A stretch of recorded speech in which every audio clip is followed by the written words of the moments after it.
सगळ्या इंग्रजांना घेऊन खालच्या पायरीपासून वरच्या पायरीपर्यंत चालत नेणार. ह्याच्या समोर बहिर्जी नाईक पळत गेले. अहो राज, काय पराक्रम केला त्या कडतोजीनं. अहो तलवार चालवली, हो ठामपणे उभा राहिला सह्याद्री सारखा. भीतो कुठला, स्वाभिमान काय असतो राजाचा दाखव. महाराज राजगडावरती शांत होते आणि महाराजांच्याच घोडशाळेत एक पोरगा काम करत होता. ते पोरग राजांच्या भेटीला आलं आणि त्यानं महाराजांना बघितलं. महाराजांच्या डोळ्यात पाणी. कोणी आणलंय? आणि लक्षात आलं तहामुळं शिवाजीराजांच्या डोळ्यात पाणी आणले. मिर्झा सोडणार नाही. पोरग खाली आलं, घोड्यावरती बसलं, घोडा घेतला आणि आपला घोडा थेट मिर्झा राजाच्या छावणीवरती घातला. पोरग पकडलं गेलं. मरणार, बेमौत मरणार. मिर्झा आला. नाव काय तुझं? म्या कडतोजी गुजर. असं काय काम काढलास? आमच्या राजाचे सगळे किल्ले तुम्ही घेतलात, आम्हाला घ्या ना तुमच्यात सामील करून. अरे तू कोण आहेस? मी मराठा आहे. हट, हे मराठी ऐकून मरतील, फुटतील कसले? नाही नाही, सगळं घेतलंय आमच्या राजाचं, घ्या ना आम्हाला चाकरीला. असं तुझ्या राजाच्या 2 किल्ल्यान जिंकून किल्ले मला दे. मला कळेल खरंच तुझा आमच्याकडे नोकरी करण्याचा इरादा आहे. या कडतोजीनं राजांच्या विरोधात जाऊन 2 किल्ले जिंकले, मिर्झाला आणून दिले. मिर्झा राजा जयसिंगचा विश्वास या कडतोजी गुजरवरती बसला आणि कडतोजी गुजरची नोकरी मिर्झा राजा जयसिंग याच्या छावणीच्या बाहेर पहारा द्यायची लावली. कडतोजी गुजर सायंकाळी मिर्झाच्या छावणीला पहारा द्यायला लागला, पण डोक्यात एकच, ज्यानं माझ्या राजाच्या जीवाला घोर लावलाय, सोडणार नाही. सायंकाळी पहारे बदलले. कडतोजी गुजरची नोकरी आज छावणीच्या आत मिर्झाला पहारा द्यायची लागली. त्या संधीचा फायदा घेतला. मिर्झा झोपतोस काय? ज्यानं माझ्या राजाच्या जीवाला घोर लावलाय, बेनगोर काय झोपतोयस? कट्यावर बाहेर काढली. मिर्झा त्याला जवळ गेला, मिर्झावरती वार करणार तोपर्यंत मिर्झा राजाचा सरदार ओरडला, मिर्झा राजे. आणि वरच्या वरती कडतोजीचा हात पकडला गेला. ऐन 30 वर्षाचं पोरग पकडलं गेलं. मरणार कडतोजी, आता बेमौत मरणार. सगळ्यांनी डोळं झाकलं. मध्ये कडतोजीला बांधून उभा केलं होतं आणि मिर्झा उठून उभा राहिला. मेरी राजपूती तलवार लाया जाय. कोण जिगर? ह्या मिर्झावरती हात उचलायची कोणाची जिगर? सच बता, जिंदा छोड़ दूंगा. स्वराज्य का खजिना किधर रखा है? आणि कडतोजी ताजपणे उभा राहिला. सच बता कडतोजी, जिंदा छोड़ देंगे. खजिना किधर रखा है? ना भिला, ना पाया पडला, ना घाबरला, उभा राहिला ठामपणे सह्याद्री सारखा. मिर्झानं शमशेर बाहेर काढली. कडतोजी ऐकायला तयार नव्हता. मिर्झानं तलवार धरली, साप प्रकारे तलवार चालवली. कडतोजीच्या गर्दनीवरती तलवार नेऊन थांबवली. सगळ्यांना वाटलं कडतोजी मेला, पण तलवार चालवली नव्हती. गर्दनीवरनं मिर्झानं तलवार खाली काढली. वाह कडतोजी, आम्हाला तुझी बहादुरी आवडली. जाऊन सांग तुझ्या राजाला, ज्याच्याकडे तुझ्यासारखी निष्ठावंत माणसं आहेत, त्या कडतोजी गुजरला सांग तुझ्या राजाला जाऊन, त्या शिवाजी राजाला मरेपर्यंत त्याच्या केसाला सुद्धा कुणी हात लावू शकत नाही. जाऊन सांग. हा आनंदानं गेला. हो ह्याच्या समोर बहिर्जी नाईक पळत गेले. अहो राज, काय पराक्रम केला त्या कडतोजीनं. अहो तलवार चालवली, हो ठामपणे उभा राहिला सह्याद्री सारखा. भीतो कुठला, स्वाभिमान काय असतो राजाचा दाखवला. महाराजांनी या कडतोजीला राजगडावरती बोलवून घेतला. कडतोजीचा सत्कार केला. महाराज म्हणाले, कडतोजी, आम्ही तुमची बातमी ऐकली. वाह, काय पराक्रम केलात. कडतोजी, तुमचा प्रताप बघून मला असं वाटतोय आजपासून तुम्ही कडतोजी गुजर नाही, आजपासून तुम्ही या स्वराज्याचे सरसेनापती प्रतापराव गुजर म्हणून महाराष्ट्रभर फिराल. नाव बदललं, प्रतापराव गुजर ठेवलं. प्रतापराव गुजरांचे शमशेर महाराजांच्या स्वराज्यातले सगळे किल्ले आणण्याचा प्रयत्न करत होते. प्रतापराव गुजर असे होते, दुश्मनांच्या छातडावरती सुद्धा प्रतापराव गुजरांचा घोडा बघितल्यावरती घाव बसायचे. दुश्मन प्रतापरावांच्या समोर उभा राहायचं सुद्धा धाडस करत नव्हते. पण त्याच वेळी या स्वराज्यावरती बेलोल खान नावाचा एक संकट आलं. राज्याभिषेक सोहळा जवळ आलाय आणि त्या क्षणी महाराजांनी ह्या कडतोजी गुजरला म्हणजे प्रतापरावांना बेलोर खानाचा बंदोबस्त करायला पाठवले. प्रतापराव घोड्यावरती बसले, बेलोर खानाच्या जवळ गेले, तलवारा काढल्या, सप सप कतरी चालू केला. रक्ताचे ढीग, प्रेतांचे खाच माकले. जिगर होत नव्हती प्रतापरावांच्या समोर जायची. शेवटी एवढं मारलं तो बेलोर खान गिरफ्तार झाला. प्रतापरावांनी बेलोर खानाकडे बघितलं आणि बेलोर खान म्हणतोय, राव हो प्रतापराव, एक बार माफी द्यावी, परत नाही येणार तुमच्या स्वराज्याकडं. राव एकदा जिवंत सोडा. मराठी माणसं प्रेमानं बोलल्यावरती अंगावरची कापडं काढून देणार आहे आमची जात. प्रतापरावांनी या भेलोला जिवंत सोडला. राज्याभिषेक सोहळा जवळ आलाय महाराजांचा आणि महाराजांना बातमी कळाली, प्रतापरावांनी बेलोर खानाला जिवंत सोडलाय.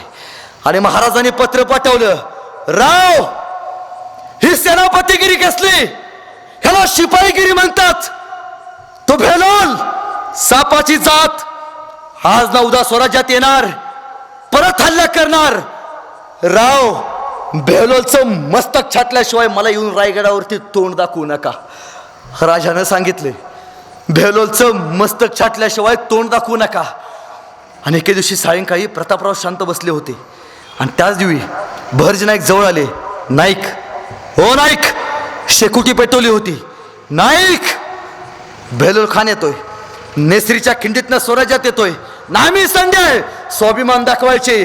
नाईक, नामी संध्याय, महाराजांना तोंड दाखवायची. प्रतापराव निघा, संधीचं सोनं करा. प्रतापराव उठून उभा राहिले. त्या मशालीतली एक जाळ डोळ्यात गेली. कोण येणार? उभा राहिला विठोजी शिंदे, उभा राहिले 6 मराठे. हे 7 मराठे घोड्यावरती बसले आणि 30,000च्या बेलोर खानाच्या छावणीवरती प्रतापराव गुजर जाऊन तुटून पडले. 1 मराठा, 1,00,000 मराठा. जिगर नव्हती प्रतापरावांच्या शमशीरला हात लावायची. प्रतापराव दुश्मनांच्या तंबूवरती तुटून पडले होते, पण 7 मराठ्यांचं बळ तोकडं पडलं. प्रतापराव गिरफ्तार झाले. राव स्वराज्याचे राव पकडले गेले. बेलोर खानांना मेरी तलवार लाया जाए. तलवार आणण्यात आली. राव तूने मेरे को जिंदा छोड़ दिया था, छोड़ेंगे नहीं. मुगल है, मार के हम बैठते. तलवार हातात घेतली. राव गर्दन कलम केली जाणार. आणि प्रतापरावांना कळालं, आता शेवटचं या मातीला बघायचं आहे. बेलोर खानाला शमशेर बाहेर काढली आणि प्रतापराव म्हणाले, महाराज सरसेनापतीचा शेवटचा मुजरा स्वीकारावा.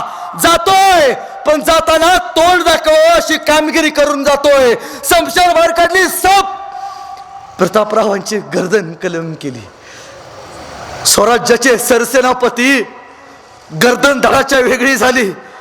मस्तक मातीमध्ये पडलं होतं, तोंडातनं रक्त येत होतं. रक्ताबरोबर माती आकाशात उंच उडत होती आणि उडणाऱ्या मातीला प्रतापराव गुजर सांगत होते, सांगा माझ्या राजाला, तुमचा प्रतापराव मातीत नाही मेला, तुमचा प्रतापराव मातीसाठी मेला.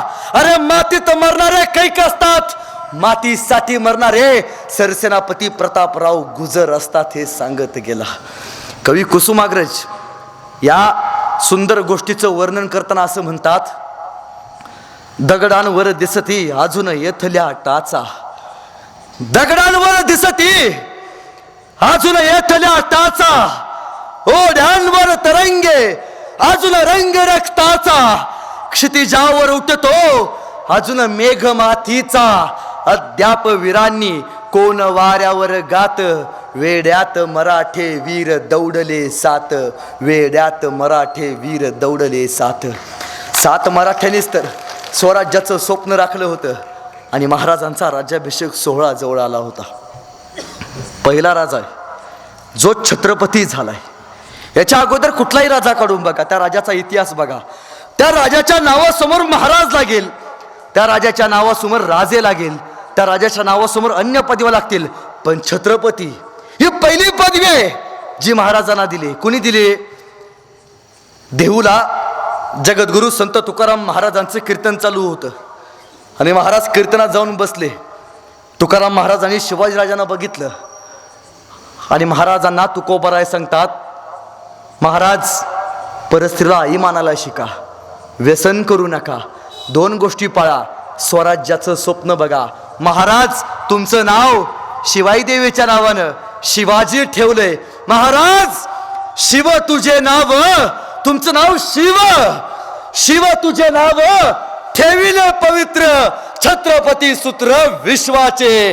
आजपासून तुम्ही छत्रपती. ही पदवी जगद्गुरु संत तुकाराम महाराजांनी महाराजांना दिली. तुम्हाला माहिती आहे, शिवाजी महाराजांचे सुद्धा स्वतःचे अभंग आहेत. त्यातला एकमेव अभंग शिल्लक आहे जो पुण्याच्या संग्रहालयात आहे. खुद्द महाराज म्हणतात, स्वतःच्या अभंगात म्हणतात. महाराज काय म्हणतात? नाशवंत सुखासाठी, नाशवंत सुखासाठी अंतरला जग जेठी, नाही नाही याती गोडी, 184च्या जोडी. मनुष्य जन्म गेल्यावर काय करशील बारे, शिवराजे सांगे जना, म्या तो सोडिली वासना. महाराज म्हणतात 84 लक्ष योनीनंतर माणसाला मनुष्य जन्म मिळतो. हाच जर जन्म वासनेच्या आहारी घालवला, आयुष्याचं नुकसान आहे. मी मरेपर्यंत वासना केली नाही, तुम्ही पाळू नका. शिवचरित्र तुम्हा आम्हाला सांगते. महाराजांचा राज्याभिषेक सोहळा जवळ आला. अधिकृत राजा म्हणून महाराजांच्या नावासमोर सुवर्ण अक्षर लावणारी जाणार होती. महाराजांची राजधानी कुठली?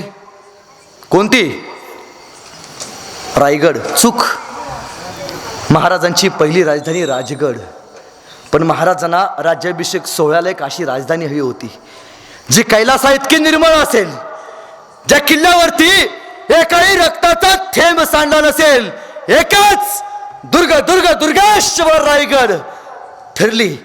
महाराजांच्या राज्याभिषेक सोहळ्याला 32 मणी सोनेरी सिंहासन तयार करण्यात आलं होतं. हे 32 मणी सोनेरी सिंहासन जे स्वराज्याचा कारभार बघणार होतं. ते सिंहासन नव्हतं, ते होतं रयतेचं छत्र, रयतेची सावली. ते 32 मणी सोनेरी सिंहासन. राज्याभिषेक सोहळा होता 6 जूनला. त्याच्या अगोदर 3 दिवस म्हणजे 4 तारखेला काशीवरनं गागा भट्ट या स्वराज्यात आले. सोबत 200 पंडित त्यांच्या सोबत होते. निमंत्रित राज्याभिषेक सोहळ्याला 2000 मंडळी उपस्थित होती रायगडावरती. आणि रायगड भरला होता. मायमाऊली कासोटा खाऊन डोक्यावरती पदर घेऊन राजा छत्रपती होणार आहे. आपला राजा जिजाऊचा लोक शिवबा, कालचा आपला शिवबा छत्रपती होणार आहे, राजा होणार आहे. मायमाऊली रायगडावरती उपस्थित होती आपल्या राजाला राजा होताना बघायला. आणि 4 जूनला काशीच्या गागा भट्ट यांनी महाराजांना रायगडावरती बोलावलं. रायगडाला 2 प्रदक्षिणा घातल्या आणि काशीच्या गागा भट्ट यांनी महाराजांची मुंज केली. महाराजांचं त्यांच्या पत्नीसहित दुसऱ्यांदा लग्न लावण्यात आलं. धर्मशास्त्र असं सांगतं, कुठलाही राजा व्हायचा असेल तर त्याचं दुसऱ्यांदा लग्न लावलं पाहिजे. त्याच्या बायकोसोबत दुसऱ्यांदा लग्न लावण्यात आलं. 4 जूनच्या सायंकाळी काशीच्या गागा भट्ट यांनी मोठा तराजू आणला आणि तराजूच्या एका पारड्यात महाराजांना बसवलं आणि तराजूच्या दुसऱ्या पारड्यात सोनं, नाणं, शिसे, मसाले, हिरे, चांदी, जस्त, कितिले, तांबे हे सगळं त्या पारड्यात ठेवलं. महाराजांच्या वजनाचं ठेवलं आणि महाराजांच्या वजनाच्या 7 वेळा तुळा करण्यात आल्या. आणि सार रयतेमध्ये वाटलं का हे होतच रयतेचं. हा राज्याभिषेक सोहळा फक्त राजाचा नव्हता, हा राज्याभिषेक सोहळा स्वराज्याचा होता, या रयतेचा होता. आणि दिवस उजाडला. राज्याभिषेक सोहळ्याचा आदला दिवस 5 जून. अखंड रायगडाला फुलांनी, हिऱ्यांनी सजवलं होतं. रायगड आनंदला होता. लगबग राजा छत्रपती होणार होता. आणि 5 जूनच्या सायंकाळी शिवाजी महाराजांच्या राज्याभिषेक सोहळ्याचा गोंधळ पार पडणार होता. आई तुळजाभवानीला आणि रायरेश्वराच्या रायरीला खरं तर आमंत्रण दिलं जाणार होतं.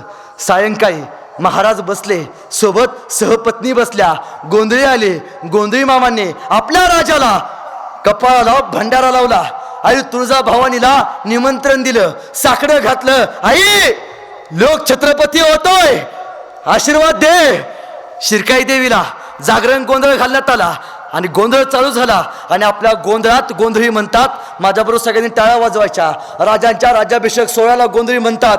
आली गंबाबाई आज आली गोंधळाला, आली गोंधळाला, ताशा वाजवा संबळाला, संबळवाल्या दादा संबळ वाजव जोरात, वाजव जोरात, अंबाली या दारात. झाला शिवाजी महाराजांचा राज्याभिषेक सोहळ्याचा गोंधळ पार पडला. आई तुळजा भवानीला गोंधळाचं आमंत्रण देण्यात आलं आणि दिवस उजाडला. 6 जून सूर्योदयाच्या अगोदर 4 घटिका महाराजांच्या राज्याभिषेक सोहळ्याचा मुहूर्त होता. पहाटे 3 वाजता महाराजांना उठवण्यात आलं.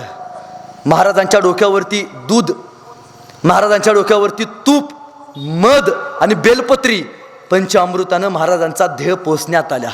7 नद्या राज्याभिषेक सोहळ्याला उपस्थित होत्या आणि महाराजांच्या सोबत अष्टप्रधान मंडळ, प्रत्येक मंडळाचं वेगवेगळं काम, प्रत्येक प्रधानाचं वेगवेगळे काम.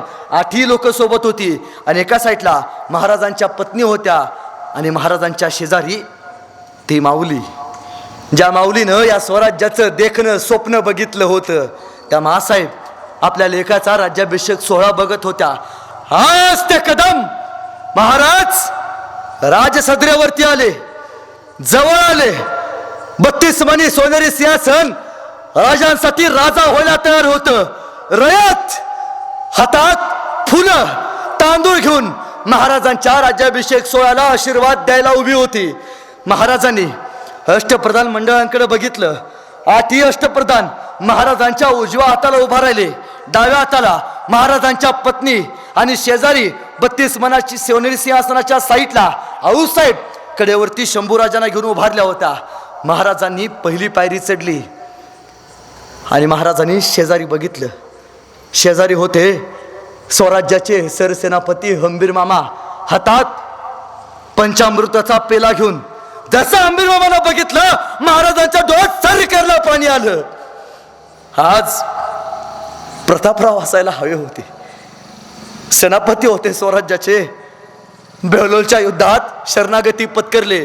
नवीनच गादीवरती आलेले सेनापती झालेले हंबीर मामा त्या प्रतापराव गुजरांचं नेतृत्व स्वीकारत होते. आज राव असायला हवे होते. म्हणले असते वा राज, काय स्वराज्य उभा केलात. पण प्रतापराव नव्हते. दुसरी पायरी चढली, साईटला बघितलं, सगळी माणसं होती. तानाजी काका कुठे दिसत नव्हते. आणि त्यावेळी लक्षात आलं आज तानाजी मालुसरे असायला हवे होते. म्हणले असते वा राज, माई माऊलींच्या कपाळावरचा पदूर शाबूत ठेवलात. होय गड आलता, पण राज्याभिषेक सोहळ्याला आमचा सिंह उपस्थित नव्हता.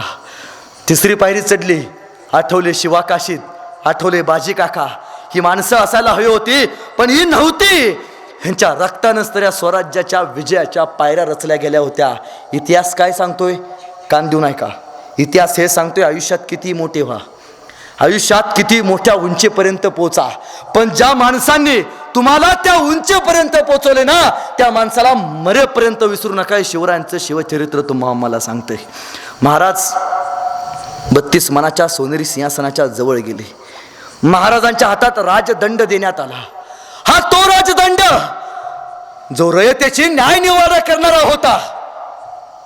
महाराज 32 मणी सोनेरी सिंहासनावरती नरसिंह रूपात विराजमान झाले आणि सिंहासनाच्या पाठीमाग गागाभट्ट डोक्यावरती छत्र घेऊन उभारले होते.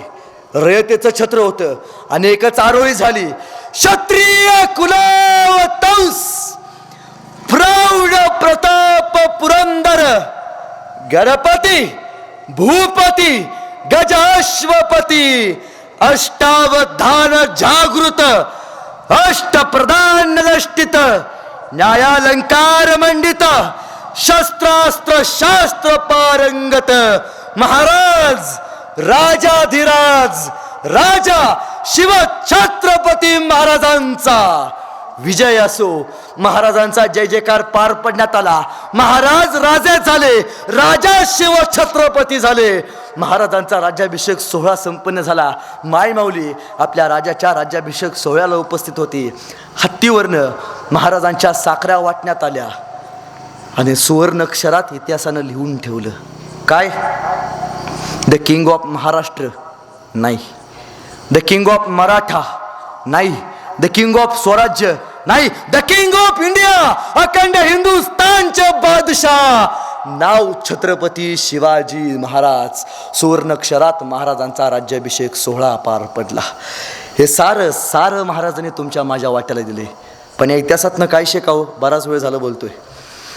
एक गोष्ट शिका, किती मोठे व्हा, किती मोठ्या उंचीवरपर्यंत पोचा, पण ज्या माणसांनी आपल्याला आपल्या पडत्या काळात साथ दिले ना, त्या माणसांना शेवटच्या श्वासापर्यंत सोडू नका, शेवटच्या श्वासापर्यंत. महाराजांचं इतिहास संपून गेला. महाराजांचा आज फक्त पुस्तकामध्ये इतिहास जिवंत आहे, हे गडकिल्ले जिवंत आहेत. आयुष्यात कुठेही जावा, कुठेही फिरा, पण आयुष्यात एकदा तरी महाराजांचा रायगड बघून या. शिवाजी महाराजांचा जन्म झाला त्या किल्ल्याचं नाव काय? काय नाव? शिवनेरी. आणि महाराजांचा मृत्यू झाला त्या किल्ल्याचं नाव काय? रायगड. शिवनेरीचे पहिले 2 अक्षर म्हणजे शिव आणि रायगडाचे पहिले 2 अक्षर म्हणजे राय. हे 2 शब्द तयार केल्यावरती एक शब्द तयार होतो, तो म्हणजे शिवराय. पण शिवनेरीपासून रायगडापर्यंत प्रवास सोपा होता? नक्कीच नव्हता. रायगड का बघा?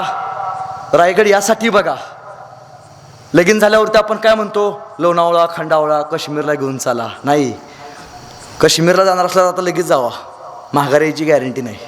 नवऱ्याला फक्त एवढं सांगा, लगीन झाल्यानंतर मला फक्त एकदा शिवाजी महाराजांचा रायगड दाखव. रायगड का बघायचं? मी कुठल्या धर्मावरती टीका करत नाही, पण जसं मुस्लिम धर्माचं हजला गेल्याशिवाय आयुष्याचा अर्थ पूर्ण होत नाही त्यांच्या, तसं प्रत्येक मराठी माणसाचं आयुष्यात रायगडला गेल्याशिवाय त्यांच्या आयुष्याचा अर्थ पूर्ण होत नाही. आयुष्यात एकदा तरी रायगडला जावा. आणि रायगडला कसं जायचं? रोपवेन नाही, खालच्या पायरीपासून वरच्या पायरीपर्यंत चालत जायचं. डोक्याचा घाम पायाच्या नाकापर्यंत ज्या दिवशी पोचेल ना, त्या दिवशी रायगड समजेल. रायगडावरती जायचं आणि आपल्या पोराला फक्त एक गोष्ट दाखवायची, काय?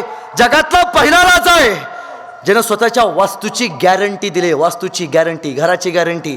तुमच्या घराची गॅरंटी आहे का? इंजिनियरला फोन करून विचारा किती दिवस टिकणार आहे. जायच्या अगोदर मागते भिताड पडलेलं असते. महाराजांनी दिले रायगडाचं वॉरंटी कार्ड दिले. महाराजांनी वॉरंटी कार्ड, किती दिवस टिकणार आहे अजूनही बघायला मिळतं. कुठं जायचं? महाराजांच्या समाधीपाशी जायचं, पाठीमागं बघायचं, दगडात एक शिलालेख कोरलाय आणि त्या शिलालेखात खुद्द महाराजांनी कोरलाय आणि ते महाराज स्वतः म्हणतात त्या शिलालेखात, आजही बघायला मिळतो. रायगडाचं वॉरंटी कार्ड आहे ते. काय म्हणतात महाराज? याव चंद्र दिवा करो ती, म्हणजे काय? जोपर्यंत या पृथ्वी तलावरती चंद्र आणि सूर्य असेल तोपर्यंत रायगडाचा पत्थर आणि रायगडाची प्रत्येक वास्तू टिकेल. कुठंपर्यंत? चंद्र सूर्य असेल तोपर्यंत. पाणी अडवा पाणी जिरवा ही पहिली योजना महाराजांनी रायगडावरती चालू केली. ह्याची अडवा त्याची जिरवा ही आम्ही गावात चालू केली. पण पाणी अडवा पाणी जिरवा ह्या योजनेचे पहिले उद्गाते महाराज आहेत. तुम्हाला माहिती आहे, आपण शौचालय वापरतो, इंडियन टॉयलेट. अमिताभ बच्चनचा घसा बसला हर घर शौचालय करून, तरी डोक्यात रेंज गेली नाही. 350 वर्षापूर्वी आपला राजा शौचालय वापरत होता. सातारची माणसं आहे, कधी तर जावा राजगडावरती, रायगडावरती. 350 वर्षापूर्वी महाराजांनी बांधलेली शौचालय आजही बघायला मिळतात.